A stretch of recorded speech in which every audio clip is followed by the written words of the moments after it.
¿Qué tal?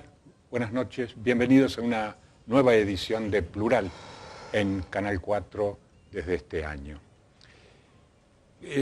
Como siempre tratamos de seleccionar por dónde va el curso de los acontecimientos para ponerlo bajo análisis. Y no podemos salir de la crisis como tema central. Hay una crisis que después Tito Hetman la va a analizar. El interrogante es si esa crisis es solo económica, es solo social, si es solo política. Pero todo nosotros lo analizamos desde un abordaje, no que busca la verdad o la realidad, sino pararnos en Misiones para ver cómo afecta todo lo que sucede en Misiones.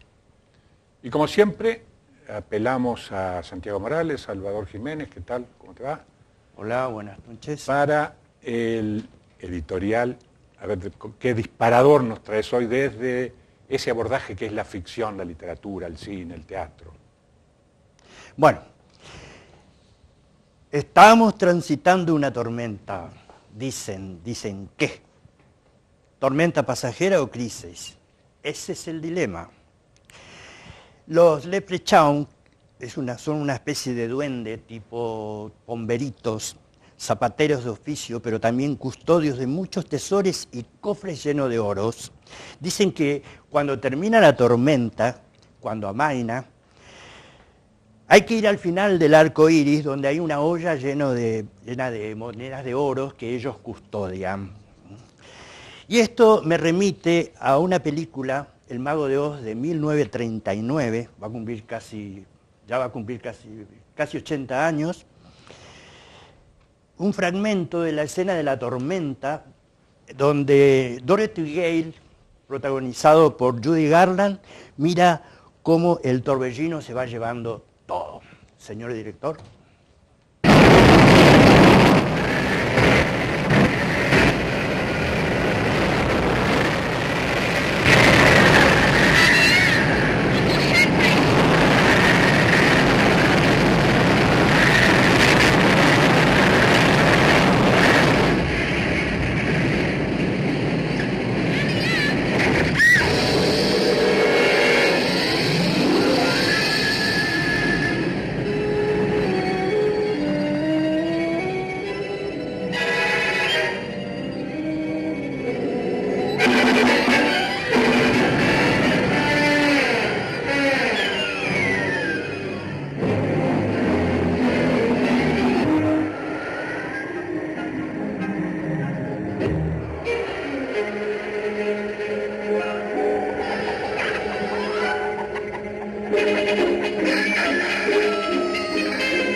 La tormenta se lleva todo, absolutamente todo. Y Dorothy observa por la ventana, indemne, hasta que la tormenta también se lleva a ella y a su rancho entero. Y al final de esta hermosa historia sale el arco iris. Pero es una fábula, es ficción. En la realidad, La tempestad puede llevarse muchas cosas y el arco iris no salir para absolutamente todos. No hay tesoro, no hay cofres, no hay monedas de oro. Hay que separar la fantasía de la realidad. ¿Hay tesoro al final en realidad o hay daños colaterales, daños irreversibles y sufrimiento por todo lo que el viento se llevó? O quizás no se lo llevó el viento, o quizás se lo llevó ese señor que quizás estuvo en nuestro primer programa representando al FMI, que se llevó lo que había en el cofre y también se lo llevó a los Leprechaun con la promesa de protagonizar alguna película de la saga del Señor de los Anillos o alguna película de Spielberg. Vaya a saber. Bueno, Tito, tormenta, Sí, hay después un cofre de oro, después de esta tormenta. no, Pato, no creo que haya un cofre de oro exactamente en este momento y creo que la tormenta de que habla el presidente en el acto del 9 de julio en Tucumán es en realidad un eufemismo o una metáfora más que nos viene a dar este gobierno que ya nos prometió una lluvia de inversiones, nos prometió brotes verdes que nunca florecieron y esta idea de la tormenta además no se aplica porque la tormenta es un fenómeno por definición pasajero. Las tormentas pasan y no hay responsables de una tormenta. Aquí tenemos una crisis terminal que tiene un responsable directo que es el gobierno nacional, que ha dinamitado la mayoría de los indicadores de la economía argentina y que ha instalado un modelo regresivo que comienza en estos momentos a demostrar a todo el mundo, no ya a los especialistas o a los que lo veían venir, que es inviable. Esto lo digo porque en las últimas semanas es visible la notable pérdida de credibilidad de la sociedad, tanto en el proyecto, en las políticas del gobierno de Cambiemos, como en sus figuras centrales. Aldo, podemos poner una placa, tenemos aquí dos encuestas muy significativas a mi manera de ver. Una es la que estamos viendo en la pantalla, en la cual se trata, es una encuesta ¿De imagen? Una encuesta de imagen del diario Página 12, un diario opositor, que ha medido nada menos que un 59,1 de imagen negativa del presidente. Un presidente que en 2 años y medio de mandato, después de haber conseguido un apoyo electoral significativo, muestra esa imagen negativa, quiere decir que algo no está andando nada bien en la relación del mandatario con el pueblo que tiene que sufrir, diríamos hoy, sería el término más adecuado, las políticas que se vienen aplicando. También esto es interesante para ver porque hay otra encuesta, no sé si está Aldo ahí, que puede colocarla. Esta encuesta es aún más significativa porque proviene del diario Clarín, un diario pro, si los hay en esta etapa, que en la última semana ha publicado un conjunto de mediciones, todas las cuales tienen como resultado valoraciones que bien se pueden llamar negativas en mayor o menor intensidad de las políticas y los funcionarios del gobierno. ¿Qué número es ese? Acá el número que tenemos es un número muy sensible porque quiere decir, responde a la pregunta que le hacen a los encuestados. El gobierno dice que gobierna para mejorar la vida en el futuro de todos los argentinos. Nada menos que el 58,1% dijeron no le creo. Y no le creen a lo que sería la principal apuesta del gobierno, hacernos creer que el hambre de hoy va a ser el alimento de mañana, como los tenemos acostumbrados a los economistas ortodoxos que están detrás de estas políticas. Precisamente los economistas dicen otra cosa, que esto es algo pasajero, que lo peor ya pasó, que el año que viene se estabilizan las variables, estabiliza el dólar o baja la inflación. Sí, no, veamos que hay economistas y economistas. Yo lo primero que quiero decir es que, volviendo al tema de los indicadores, es decir, un economista de oposición respetable como es Marco Labaña, ha dicho en un estudio presentado recientemente que los 3 primeros años de Cambiemos van a resultar en una inflación de 33% promedio, lo cual quiere decir que estamos muy lejos de esa conferencia de prensa donde con gran revuelo los ministros y el entonces presidente del Banco Central anunciaron que cambiaban la meta de inflación de 15% a 17%. Y hoy estamos en 30%, y no se asombra usted, que está mirando en este momento este programa, que cuando termine este año estemos en el 35% y la situación inflacionaria vuelva a una zona crítica de la que nunca ha salido durante el gobierno de Cambiemos, ¿no?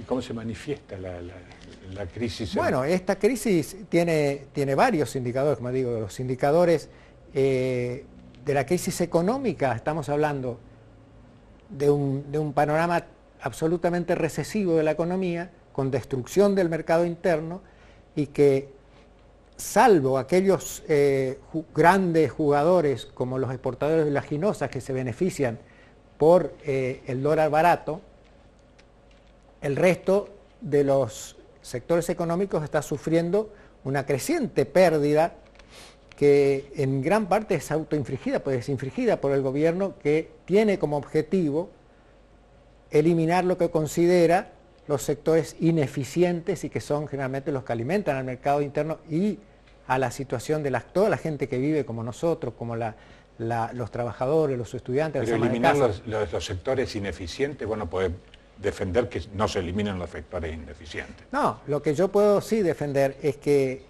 la ineficiencia se ha vuelto un concepto abstracto que se usa para zanjar la disputa por la apropiación del excedente económico, por el ingreso, a favor de unos y en contra de otros.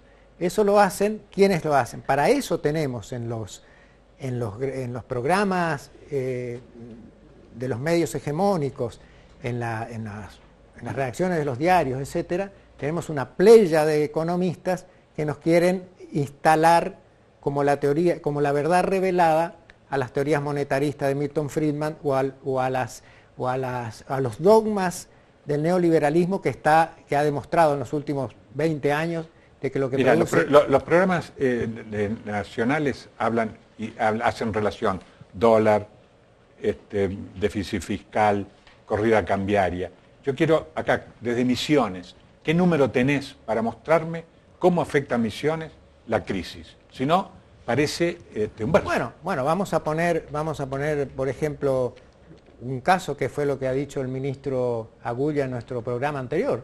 Tenemos 5.000, para no hablar en porcentajes y hablar en cantidad de personas, lo dijo, tenemos 5.000 trabajadores de la construcción que están en este momento viviendo, como diría la diputada Carrió, de changas. Y tenemos además 200 millones que no vinieron para obras de vivienda.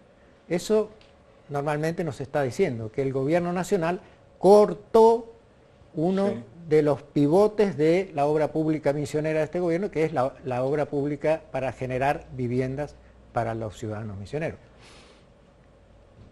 Pero lo que se está ocultando además y que se viene ocultando, sí, que tiene que ver con la llegada del FMI de la que habló acá Salvador, es el extraordinario nivel de endeudamiento que tenemos desde que asumió este gobierno. Un endeudamiento récord que tiene que ver, que ya supera los 130.000 millones, que supera el 55% del PBI. ¿Y qué es eso? Mirá lo que es. Y que... A ver, otra vez la placa, por favor. Sí. Aldo, podemos mirar la placa. Tenemos acá una placa que lo demuestra claramente cómo distribuye, en este caso en forma regresiva, los recursos del presupuesto nacional, este gobierno nacional.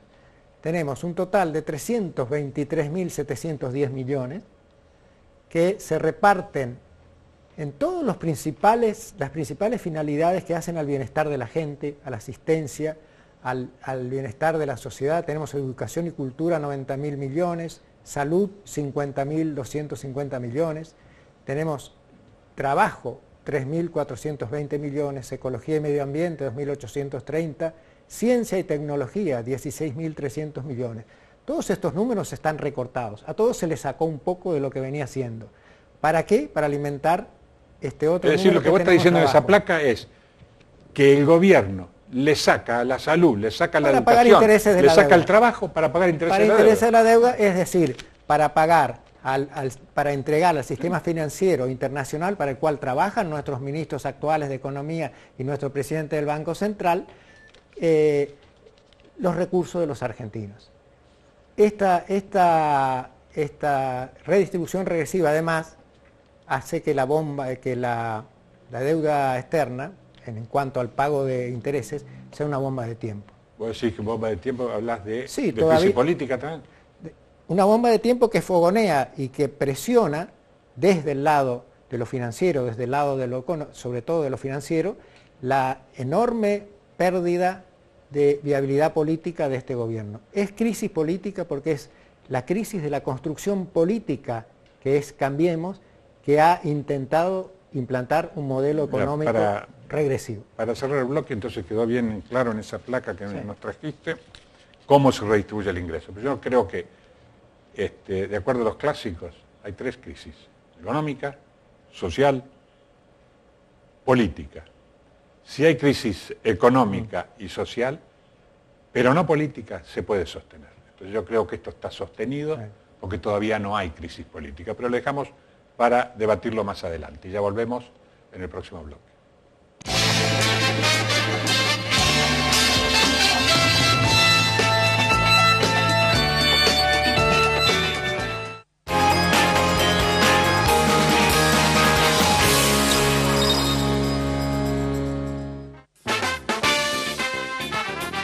Arriba, arriba. Guido Encina y todo un equipo hacen un programa para informarte de una manera diferente. Arriba, arriba. Un mix de información de interés general.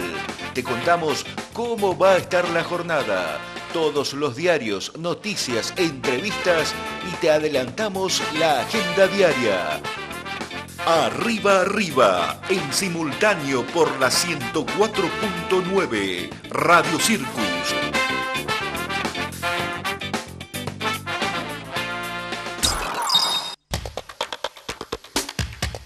Noticiero Central 4, de lunes a viernes a las 20. La información más destacada a nivel local, provincial, nacional, deportes y todo el resumen internacional. NC4 por Canal 4 Posadas. El de siempre.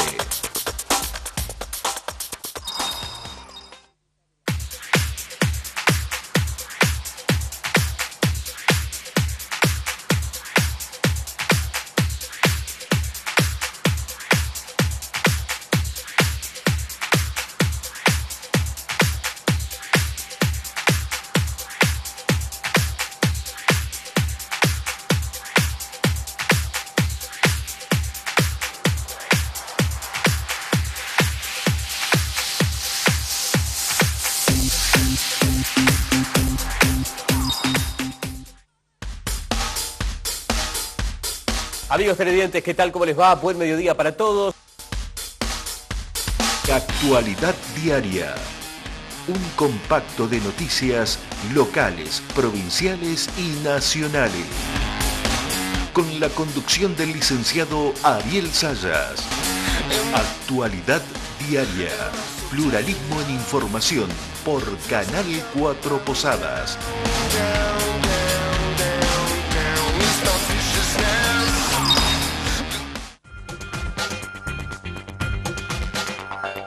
Hay 4 embarcaciones artilladas que se construyeron en Israel, que van a surcar ahora las aguas de nuestro río Paraná artilladas. Hay gente que se fue a formar ahí. Como siempre decimos, el gobierno nacional piensa en el grande, pero el pequeño, la agricultura familiar, aquellos que realmente son los pequeños productores que necesitan, no se ve, ¿no? Claro.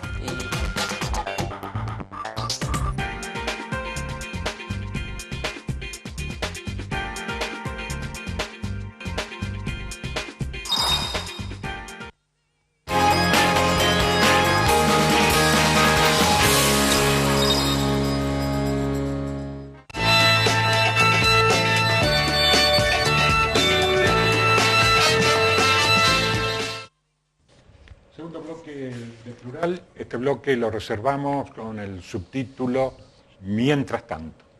Mientras tanto, mientras hay una crisis, ¿qué hacemos? ¿Qué hacemos desde aquí, desde Misiones? ¿Qué hace el gobierno? ¿Qué hacen los empresarios? ¿Qué hacen los trabajadores? Algunos se movilizan, pero el gobierno tiene la responsabilidad de dar respuestas. Y se plantea, y ya lo planteamos en debate en el programa anterior, cómo se planta uno frente a la crisis, ¿no?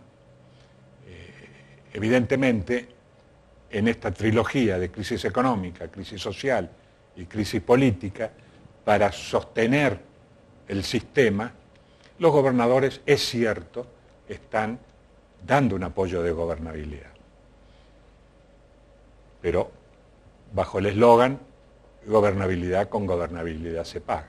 Por eso, Hugo Pasalacqua estuvo esta semana, la semana pasada, muchos días en Buenos Aires, donde tuvo varias reuniones, y dio una entrevista exclusiva a Infobae, donde le explica esto, donde le explica que las crisis terminales las termina pagando siempre el pueblo, y él tiene la responsabilidad de dar respuestas.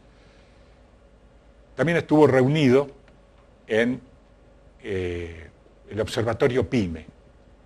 Parece una gira de los presidentes al exterior buscando inversiones, y puede ser que se asemeje. Pero estuvo en ese Observatorio PYME frente a muchos empresarios, que acá vemos la placa, la nota en nuestra página de Plural, donde Pasalacqua hace la presentación de lo que es Misiones y cuáles son las ventajas. Por empezar, dice que Misiones tiene un Estado presente, que tiene un Estado que apunta no solo a dar infraestructura, sino también a orientar la inversión. Y que tiene el 4%, Misiones es el 1,5% de la población nacional, pero tiene el 4% de las escuelas técnicas del país. Tiene la mayor cantidad de pequeñas empresas cada 1000 habitantes en el país. Todo esto vinculados a las producciones agroindustriales. Y también tiene, desde el Estado, un banquito que por ahora sirve para proyectos pequeños. El banco que se fundó, que no es un banco, sino una caja de crédito, viene a ser. También tiene, desde el Estado, estructuras como la biofábrica, la biodiversidad, un instituto forestal que todavía no está en funcionamiento, pero lo tiene diseñado. Es decir, que en Misiones es lo que ofrece. Falta la conectividad en función de los puertos, aprovechar el río, o que el tren de Pedite. Anunció que dentro de poco van a empezar a funcionar los bitrenes, se llaman esos camiones prolongados. Mientras tanto, también, aquí en la legislatura, el jueves pasado, Carlos Rovira firmó un convenio con la asociación, una asociación porteña, que se dedica a la conectividad. ¿Para qué? Para llevar el modelo de la escuela robótica a las escuelas rurales. Un momento, Pato, discúlpame que te haga una preguntita que siempre me queda picando con esto de la robótica, que ¿es realmente razonable apostar recursos a la escuela de robótica en una provincia que tiene carencias notorias de infraestructura como baños o como el agua potable en escuelas primarias y secundarias, como lo han demostrado, como se ve en muchos proyectos que han presentado, por ejemplo, el diputado Sereno, el diputado Kramer, a la legislatura? Mirá, esa pregunta viene preparado, porque sabía que me la ibas a hacer. Porque yo se la hice a Pasalacqua y a Rovira en febrero cuando inauguraron este periodo de la escuela de robótica. Entonces, mientras hay estas necesidades, le decía, ¿cómo es la toma de decisiones que uno invierte en una escuela donde se necesitan recursos extra, como la robótica? Pasalacu, entre otras consideraciones, no negó que haya necesidades, sino que dice, apelando al concepto además del premio Nobel Ilya Prigogine, que sobre las incertidumbres, que nada tiene certeza. Pero la única certeza que hay en Misiones, es que el 40% de la población tiene menos de 18 años. Y en consecuencia, si Misiones no invierte en futuro, estamos sonados como provincia. Hay que invertir en futuro. Y el futuro, para los chicos, ya son analfabetos si no tienen conectividad. Además, con el modelo de robótica, no solo es enseñar Internet y llevar la conectividad, sino también es un modelo pedagógico que es una revolución pedagógica en el mundo que se llama el aula invertida.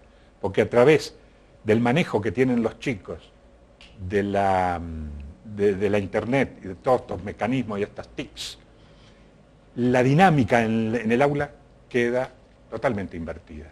Ya no es el profesor el dictador, lo dice Rovira Corral, no es dictador, y recuerda que las primeras escuelas eran formaciones en los cuarteles para bajar órdenes, para uniformar las cabezas.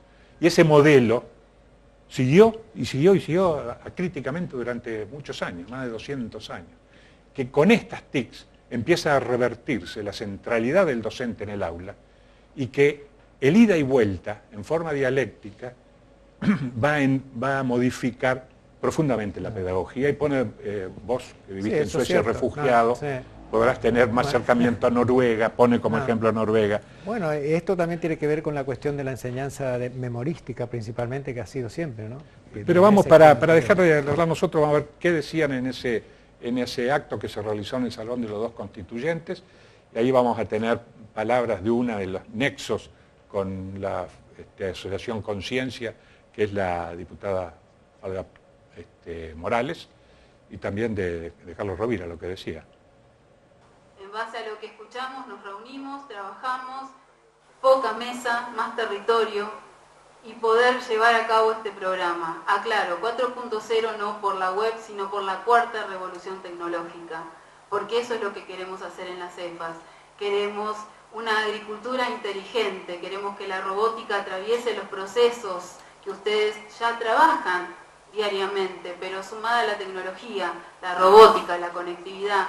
Y sinceramente los resultados yo creo que no los dimensionamos todavía.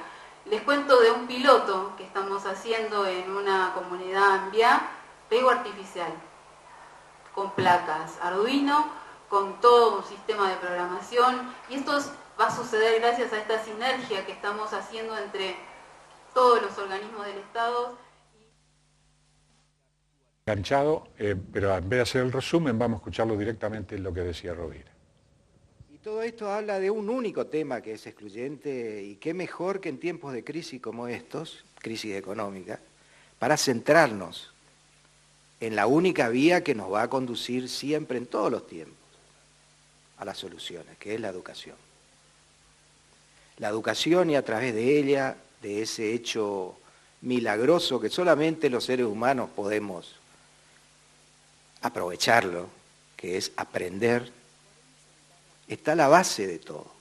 Lo paradójico que el modelo pedagógico que vamos a empezar a desarrollar a través de este convenio, donde se unen partes que antes no estaban, por ejemplo, a través de las empresas, el mundo privado, del emprendedurismo privado, participa también del Estado, porque forma parte del mismo.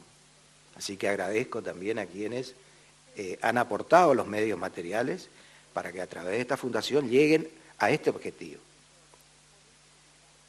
Pero decía lo importante, bueno, del Estado, de las EFAS, de recoger ese inmenso background, ese antecedente, esa fuerza que tienen solamente nuestra escuela y toda la familia agraria que lleva adelante este modelo tan interesante de educación en nuestra provincia. Y decía lo paradójico de cómo hoy la tecnología permite hacer de esto la mejor plataforma de los nuevos paradigmas pedagógicos que se resisten a implantarse, porque sabemos que el docente, y a todos nos pasa, no solamente a los docentes, nos cuesta cambiar lo que aprendimos. Creemos que los tiempos pasados fueron mejores, pero la flecha del tiempo va para adelante, todo va para adelante. Yendo a lo práctico, nuestras EFA van a recibir ahora este paradigma nuevo de enseñanza. No tengo dudas que va a facilitar todas las metas de aprendizaje, junto también con un hecho social, económico sin par de inclusión. Misiones, quería comentarle, en estas cámaras estamos muy próximos a concretar una ley de vanguardia de las escuelas EFA, por una parte, pero por una parte mayor también la educación digital. La educación digital de la provincia de Misiones va a tener una ley ya.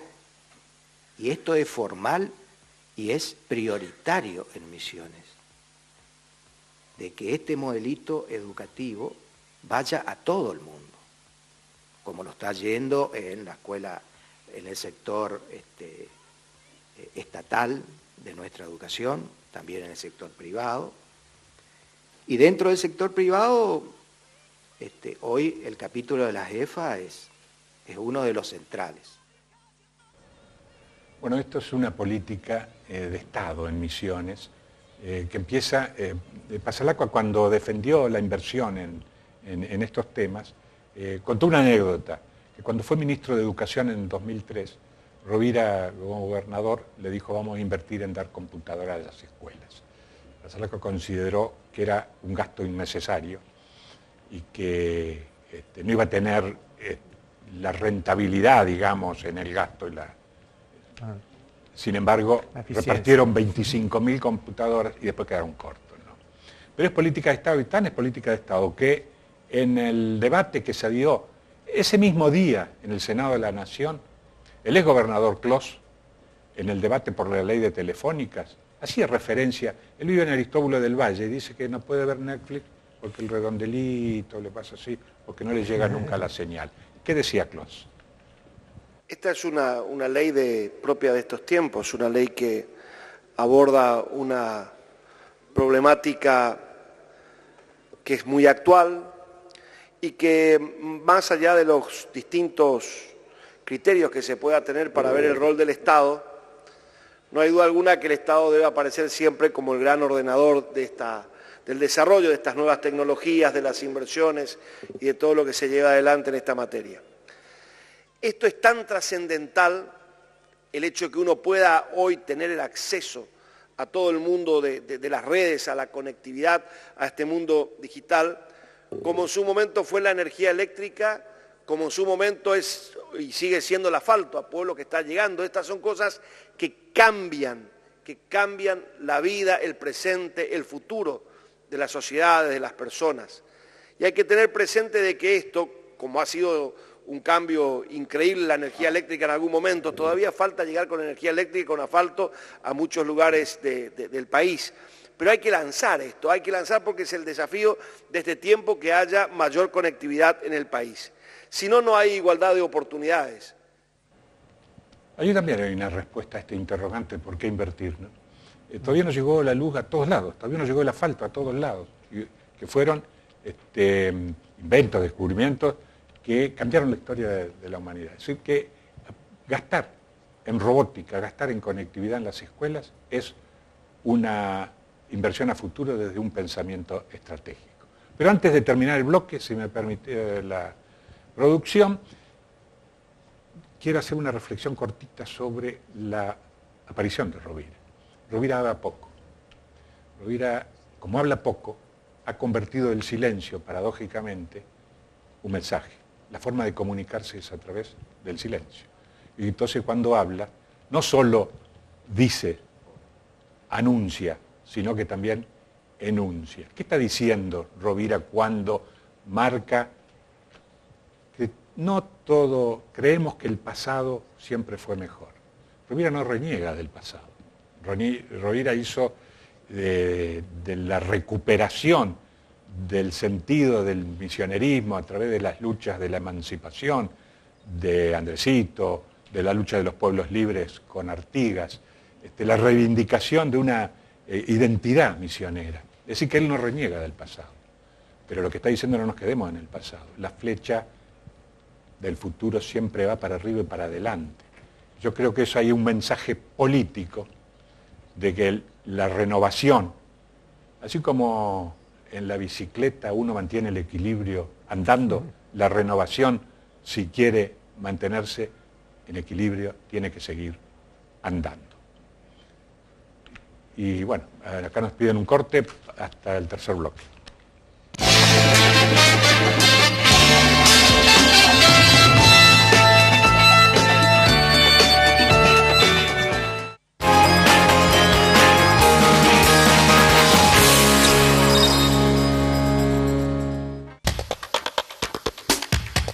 Noticiero Central 4, de lunes a viernes a las 20. La información más destacada a nivel local, provincial, nacional, deportes y todo el resumen internacional. NC4, por Canal 4 Posadas. El de siempre.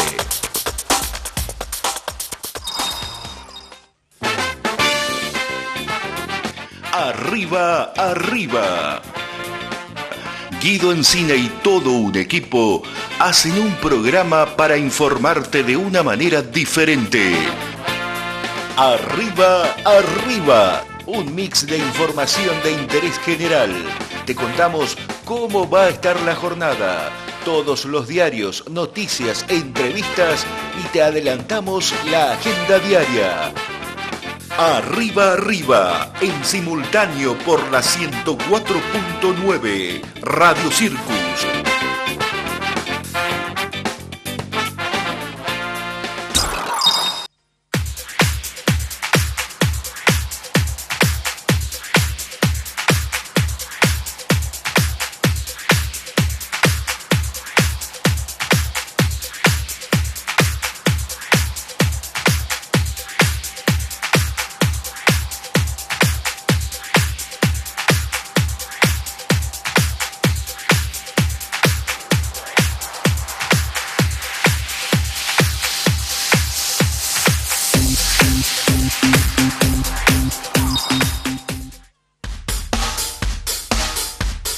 Amigos televidentes, ¿qué tal? ¿Cómo les va? Buen mediodía para todos. Actualidad diaria.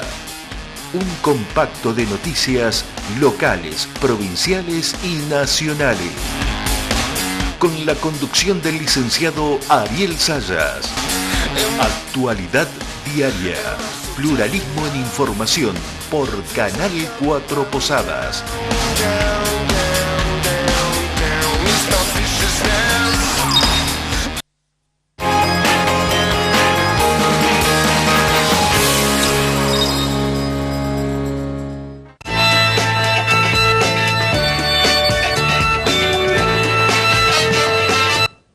Último bloque de Plural, como todas las noches, las reflexiones del doctor Hugo Escalada. ¿Qué tal? ¿Cómo te va, Pato? ¿Cómo estás? Habíamos disparado en el primer bloque, después de las reflexiones de la ficción de Salvador y de lo que decía Tito, mostrando las imágenes de las encuestas de Macri. Él dice que hay una crisis total. Yo sostengo que esto no es una crisis política todavía, a pesar de la crisis económica y la crisis social. Tengo mi punto de vista al respecto, pero déjame, por favor, porque el bloque anterior estuvo muy interesante, déjame que ponga un bocadito ahí. Esta discusión, si en momentos de crisis hay que apostar hacia adelante o no, si en momentos en que por ahí el asfalto todavía no llegó, hay que apostar a la robótica. Esta es una discusión que en el mundo entero se zanjó hace muchísimo tiempo, ¿no? El ser humano, cada vez que hubo un periodo de crisis, ha generado los más grandes inventos que han logrado la modernidad, que han logrado que estemos hoy. para no hacer muy largo, 1800, de 1800 a nuestra fecha, en el 1800 el 30 años era el promedio de vida que podías tener. El promedio más o menos de vida que podía llevar un ser humano, alrededor de 1780 a 1800, era de 30 años, ahora estamos en los 70. En esa época casi el 80%, 85% de la población vivía en extrema pobreza, Pato. Y no está escuchando mal el televidente. 85% de la población en condiciones de extrema pobreza. Hoy ha crecido muchísimo la cantidad de habitantes, pero se estima que el 10% está en condiciones de extrema pobreza. O sea, claramente hemos saltado hacia adelante y lo hemos hecho gracias a los grandes descubrimientos. Podemos hablar del fuego en sus comienzos, del lenguaje, de la imprenta. Podemos hablar en el ámbito de la medicina, de la penicilina, que ayudó a combatir todas las enfermedades infecciosas. Podemos hablar de la anestesia, que ayudó a que no se tenga más dolor y se pueden hacer intervenciones quirúrgicas. Podemos hablar en el campo de las comunicaciones, la aparición de la energía eléctrica, de la computadora, de Internet. Y quiero centrarme en un tema específico que va mucho más allá de lo que hace un ratito se llenaba, ¿no? Porque hablaban del campo de la robótica. En plena Guerra Mundial, Einstein elaboraba su teoría de la relatividad general. Hoy, el GPS, los vuelos espaciales, el descubrimiento de los famosos agujeros negros, y vaya a saber cuántas cosas más tienen que ver con ese descubrimiento de la teoría de la relatividad de Einstein, justamente en un proceso de terrible crisis, ¿no? Una guerra mundial. Así que sí, yo adhiero a que en los procesos de mayor crisis es cuando más hay que apostar y saltar hacia adelante. Abro en paréntesis ahí entonces porque habría también un debate que también es histórico en la filosofía, de cuál es el motor de la historia. Si el motor de la historia es la lucha dialéctica entre el capital y el trabajo, exclusión, inclusión, pueblo, antipueblo, o si el motor de la historia son estos descubrimientos. Te invito después más adelante a organizar una mesa con algunos invitados. ¿Qué es lo que mueve la historia, ¿no? Sí, se podría discutir, pero lo interesante está en mostrar como punto de inflexión a la crisis. De la crisis sale la discusión esta que vos me invitás a hacer en algún otro momento, pero sale de la crisis. Bueno, eso también lo dijo Rovira, me olvidé de decirlo, cuando firma el convenio por la robótica, ¿no? Los momentos de crisis son los momentos, la dificultad es la que mueve a la creatividad. Exacto, eso sí. Y hay referencias allí a que la dificultad, porque a Rovira le tocó bailar con la más fea en 1999, aunque metí la pata, porque eso es un desliz machista. Sí, yo escuchaba que le hablaba del conocimiento, de la educación y del conocimiento. Pero en 2001, en 2009-99, la crisis del gobierno de la Rúa, con patacones, acá, ¿te acordás que ganábamos, no teníamos plata? Las cuasimonedas. Las cuasimonedas. Y de esa crisis salió la renovación. Pero entonces, vuelvo a la pregunta inicial que te había hecho. Esto es una crisis económica, evidentemente. No sé si una crisis social de fondo, porque Macri aprendió y le inyecta fondos a través de la asignación universal en Misiones. Entran más de 200 millones de pesos por mes directamente a la gente sin pasar por los estados, solo de asignación universal. Y crisis política yo creo que tampoco se da porque hay un sostén de Macri, aún de la coalición que gobierna. Mirá, cuando haces alusión a la palabra crisis, se dice que cualquier interrupción a un proceso es una crisis, sea individual, sea colectivo, ¿no? O sea que cuando estás desarrollando un proceso y hay una interrupción, esa interrupción pone en peligro ese proceso, se dice que estamos en una crisis. O sea que con si no nos apartamos de esta definición de que cualquier interrupción de un proceso es crisis, podemos rápidamente verificar que estamos viviendo un momento de crisis. Acá hay una interrupción de un proceso económico que este gobierno había lanzado, y bien asumió, combatir la inflación, bajar la pobreza. Está la interrupción de un proceso social, se suponía que era un proceso integrador, y no está siendo un proceso integrador. Y está la interrupción de un proceso político, que no podemos dubitar de esto, porque claramente ya hubo cambios en el gabinete, cambios forzados, no fueron cambios en función de la gestión, sino de esta propia crisis. Pero a mí me gustaría, Pato, dividir el análisis de la crisis en dos estadios que me parece que son fundamentales, ¿no? La crisis interna de la política y la crisis entre la política y la sociedad. Sí. Son dos crisis diferentes. La crisis, si querés, la que más se ha publicitado ahora en estos días, es la crisis interna, para dentro del gobierno. Primero era entre Carrió y Macri, cuando Carrió en el famoso debate por el aborto dice, es la última vez si no rompo, advierte Carrió que ya estaba cansada, ahí hubo una advertencia, y ahí no estaba el radicalismo de por medio, era de Carrió al PRO. Después la quiso arreglar y la empeoró, Bueno. diciendo que Macri era un ingenuo que mandó, especulando que creía Bueno. que no iba a pasar. Bueno, ahí tenés una crisis, entre Carrió y el presidente, y ahora estos últimos días ocupó el escenario la crisis entre Carrió y el radicalismo, en donde Carrió avanza con definiciones hacia el radicalismo y el radicalismo le contesta. Si quiere podemos ver un video como para ilustrar un poquito y después lo analizamos un poquito más, con más fin. Si gana Macri, gana la República y gano yo. Y yo no quiero cargos. Y nadie puede vencer al que no quiere nada. Si yo tuviera interés, habría una interna. Yo no tengo interés en ningún cargo. En consecuencia, la alianza está asegurada y los radicales van a hacer lo que nosotros digamos. No es así, Benedetti. Al final, los radicales tienen que reconocer que están con una ex miembro que lo maneja desde afuera. ¡Divino! No saben. Es el mayor castigo por misógino.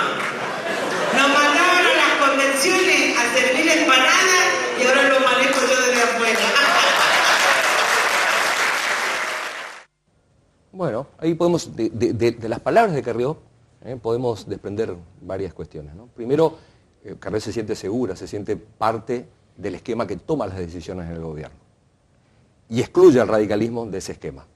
Ustedes van a hacer lo que nosotros digamos. Pero es más interesante todavía la respuesta que da oficialmente la Unión Cívica Radical, ¿sí? Cornejo, el presidente de la Unión Cívica Radical, saca un comunicado oficial. No me digas que le respondió a ese disparate. Y sale a responderle, pero en la respuesta de Cornejo hay cosas que me encantaría poder analizar con vos brevemente. Vale. ¿Te parece? A ver si el director la tiene ahí. Mirá, dice, en respuesta a Elisa Carrió, dice, y acá hay un conflicto, Pato, si el televidente me acompaña a ver el gran conflicto entre el ser y el deber ser de esta respuesta del radicalismo, ¿no? Somos un partido político nacional, soberano en sus decisiones y democrático hacia adentro. ¿Le está hablando a Carrió o le está hablando a Macri cuando habla democrático hacia adentro? No un proyecto personal, ¿le está hablando a Carrió o le está hablando a Macri? Claramente cuando dice ni un liderazgo mesiánico le está hablando a Carrió. Pero sigue, la frivolidad discursiva. ¿Qué frivolidad discursiva? ¿La de Carrió o la de Macri? Alimenta de manera peligrosa a la oposición. Los argentinos necesitan seriedad, no un stand-up permanente. Sigue, y acá viene la parte más interesante, por nuestro compromiso con la coalición Cambiemos, de la cual somos fundadores. Si podemos dejar un poquito más la placa, porque es interesante. Por nuestro compromiso con la coalición Cambiemos, de las cuales somos fundadores. Entonces, el presidente de la Unión Cívica Radical está diciendo, atención, nosotros somos fundadores. Sigue más adelante, y por el futuro de la Argentina le pedimos a Elisa Carrió que se abstenga de continuar con esta serie de declaraciones desafortunadas que lamentablemente ya se han vuelto una costumbre suya. Sigue. La respuesta no puede ser, ya sabemos cómo es Carrió. La respuesta es respetar de una buena voz, de una buena vez, y ahí a los socios de la coalición de gobierno que ella pretende destruir. ¿Sí? Que nos diga Carrió realmente, y ahí ya viene la última chicana, seguramente lo que ha aportado Carrió a la coalición ha sido menos que las propinas que deja, haciendo alusión a que Carrió había salido la última semana diciendo que con las propinas podíamos sostener de alguna manera a la gente que menos tiene. Pero yo me quiero detener en dos párrafos fundamentales de esta carta, en donde Cornejo dice, somos fundadores, en un momento, y después más abajo dice, somos socios. Claramente acá, el presidente de la Unión Cívica Radical le está queriendo decir, no solo a Carrió, sino a la sociedad, porque esto es un comunicado de prensa, que están en un rango de igualdad. Somos fundadores y somos socios.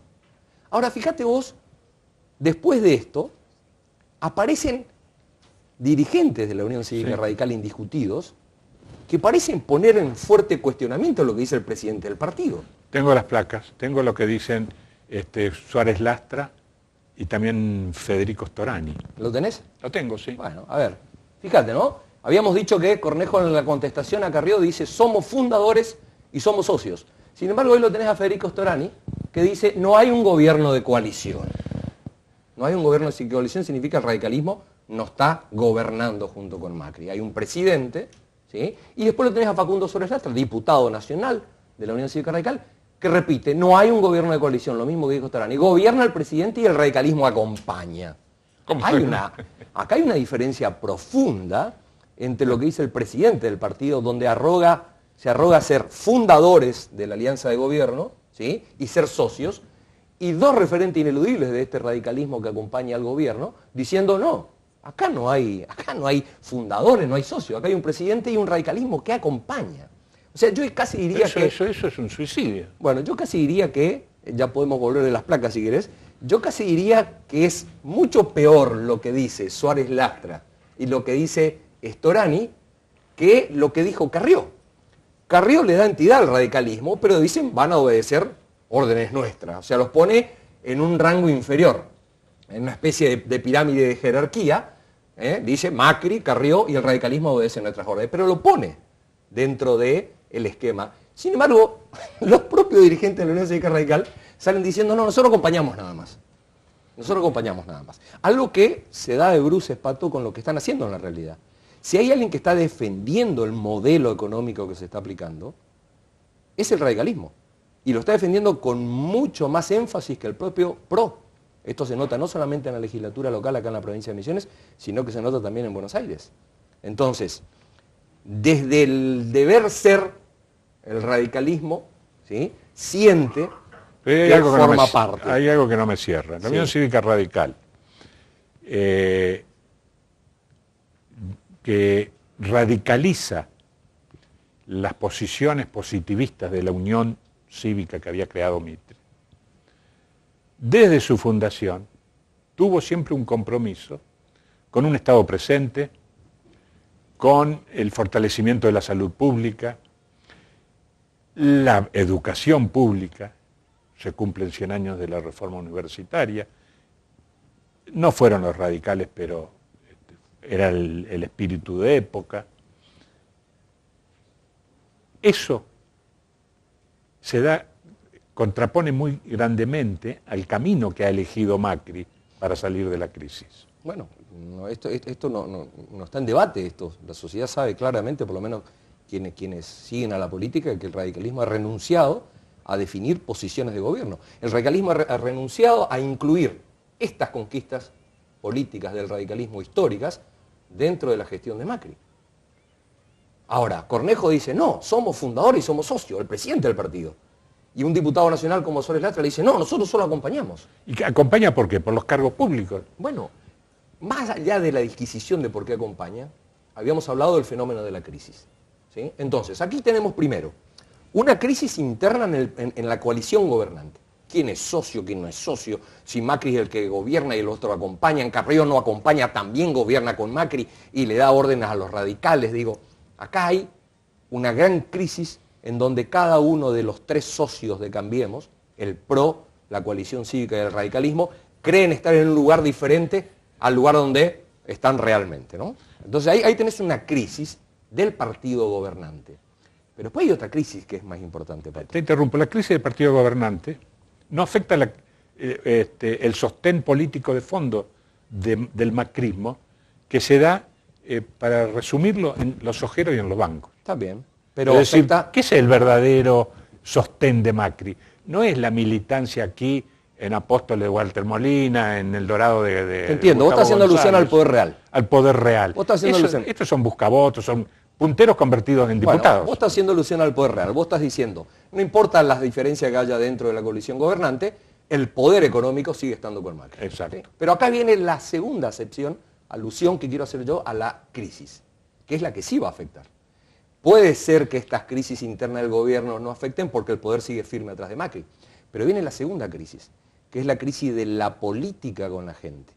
Todos sabemos que la política es la institución que representa los intereses de la gente. El sistema es representativo. ¿Sí? Bueno, cuando empieza a haber desconfianza, yo veía los indicadores del primer bloque que estabas haciendo con Hedman, cuando empieza a haber desconfianza de la población acerca del rumbo económico, cuando empieza a haber desconocimiento acerca de hacia dónde realmente se está yendo, cuando el dólar y otros disparadores te muestran claramente que la gente está empezando a buscar un refugio, cuando empieza a haber esa ruptura de confianza, empieza a socavarse ya no la legitimidad, porque acá se sigue confundiendo mucho la legitimidad de origen con la legitimidad de gestión. Macri llegó con los votos, sí. ¿Tiene legitimidad de origen? Sí, porque lo votaron. Pero después hay que obtener lo que se llama la legitimidad de gestión. Hay que ir gestionando de acuerdo a lo que prometiste. Y está haciendo prácticamente lo opuesto de lo que prometió. Y eso está minando la confianza no solamente de su propio votante, de la sociedad en su conjunto, que ve que hay una crisis muy profunda porque hay una crisis interna en el gobierno, que puede no ser tan importante porque el poder sigue monolítico atrás, pero sí empieza a haber una crisis no solo de comunicación, sino de confianza con la sociedad. Esa es una crisis política más profunda. Vos no te olvides, Pato, que hubo un proceso parecido en el gobierno de la Rúa, donde primero hubo una crisis en el gobierno, ¿te acordás cuando renuncia Chacho Álvarez? Sí. Se genera una crisis en la alianza gobernante, pero esa crisis no lo afectó a la Rúa. Lo termina afectando la crisis, el divorcio que hubo entre la legitimidad de gestión de la Rúa, que no era la correcta, y lo que la gente había votado. Así que la que va a ser determinante y la que puede influir mucho para adelante es esta crisis, para mí, crisis política entre el partido gobernante y la sociedad, más allá de las diferencias que hay adentro, que, como bien decís vos, esas diferencias son menores estando el poder real atrás. Y esas diferencias internas van a tratar de ser subsanadas hoy con los pocos radicales, yo le digo usurreístas, porque un radical tiene posiciones radicalizadas. Sí. Un usurreísta es de la partidocracia. Los 3 gobernadores de la UCR que tienen responsabilidad de gestión, le pidieron una reunión a Macri y van a cenar hoy. Porque bueno, típico de ustedes, de los radicales, de las cenas, trasnochar para solucionar las cosas. Bueno, casi te diré que después de esta cena los radicales van a salir chochos porque les gusta ir a comer y a sentirse parte del grupo. Así que esto va a ser como una especie de café aspirina, va a durar un tiempo más hasta que Macri o Carrió otra vez le vuelvan a decir, no, miren, no era para que se tomen tanta confianza. Era para cenar nomás. Pero eso no repercute, Pato. El lugar donde está el radicalismo, la sociedad sabe que el radicalismo está en un lugar, en una capita in diminutio con respecto al esquema de gobierno. Eso lo sabe todo el mundo. La sociedad sabe que el radicalismo no está definiendo política. No solamente lo sabe la sociedad, dirigentes como Ricardo Alfonsín lo están diciendo, el Chanqui Cáceres. Están diciendo... Suárez Lastra, que es del riñón del macrismo radical, dice... Nosotros solo acompañamos, o sea que no hay problema, hay ya casi un reconocimiento. Por otro lado, el radicalismo no tiene a dónde ir. Le guste o no le guste, no tiene a dónde ir. Entonces, el que se mueve no sale en la foto, decía Felipe González.